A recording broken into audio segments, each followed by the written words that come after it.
Hello বন্ধুরা, সবাই কেমন আছো? আশা করি সবাই খুব ভালো আছো। আমিও ভালো আছি। চলে আসলাম আবার একটা মিনি ব্লগ নিয়ে।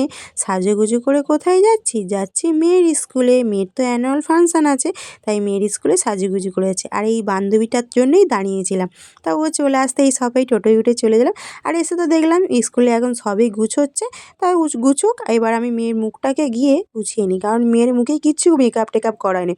কারণ যদি করে আসতাম তাহলে ও গাড়িতে আসতে আসতে পুরো সব ঘেঁটে দিত। যেহেতু শাড়ি পরে আছে ওই জন্য খুব বিরক্ত হয়ে যাচ্ছিলো। ওই জন্য বললাম যে তোকে মুখটাকে রেডি করে দিই। মুখটা তো রেডি করা হয়ে গেছে, এখানে বসে আছি আর কেমন দেখো বিরক্ত হয়ে যাচ্ছে, ওর ভালোই লাগছে না কিছু। মুখটা দেখে নিশ্চয়ই বুঝতে পারছো।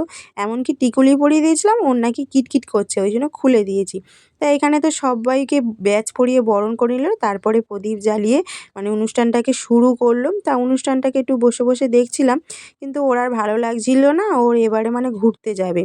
তা এই যে গান হচ্ছিল, তা বলি গানটা যখন হচ্ছে হোক, তোকে স্কুলের ভিতরটা ঘুরিয়ে আনি।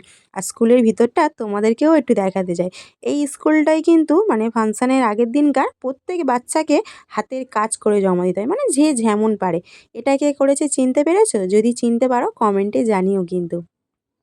মানে যে যেমন পারবে সে তেমন করে আনবে। আর এত সুন্দর করেছিল কাজগুলো, সত্যি মানে খুব সুন্দর হয়েছিল।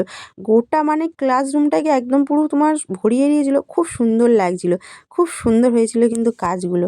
তা চলো এখানে আর তো বেশি দেরি করব না, তোমরা কাজগুলো দেখো। এরপরেই কিন্তু মেয়ের ফাংশান আছে।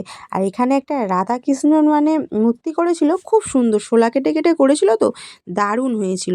তা এখানে তো আর বেশি দেরি করলে হবে না, কারণ এরপরেই হাঁকছে, এরপরেই মেন নাচ আছে। তা চলো, এখানে তো ও যেতেই চাইছিল, ও কাজগুলো দাঁড়িয়ে দাঁড়িয়ে দেখছিল। ও খালি খুঁজছিল যে ওর মধ্যে ও কোনটা করেছে।